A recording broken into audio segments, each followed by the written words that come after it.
Hey everyone, I've been so freaking busy, but so forgive me for not uploading too many videos, but there's over 200 videos that you can go back and watch the different playlists. There's going to be seasons in my life where I'm going to be super busy and I won't be able to upload, so I just hope that you can forgive me for that. But today I do want to show you a little tip.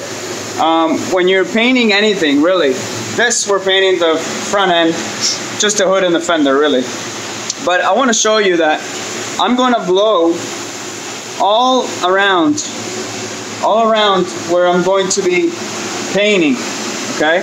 Painting the car here, I'm going to blow against the wall, and I'll show you how I do it.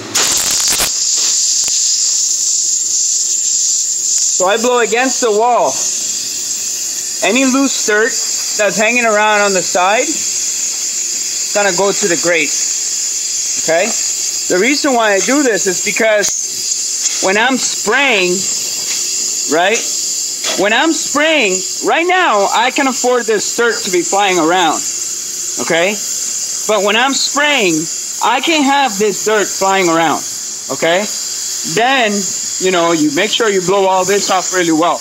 But my reasoning is that when you're spraying, right? You're spraying this, there's air coming off the hood, going down, bouncing back, and throwing stuff back on your panel that you're painting. So, this is what has been working for me. It's not gonna work for everybody. But in the setting that I am in, I would recommend you always blowing everything out, maybe wetting it down just a little bit. And it works for me every single time. And I've been getting really clean paint jobs that way. All right, that's all I got for you today. All right, I love you so much, and check out that gorgeous little pimple. I'm gonna try to not get some fish eyes from that mayonnaise on my face. All right, boys and girls, I love you. Take care.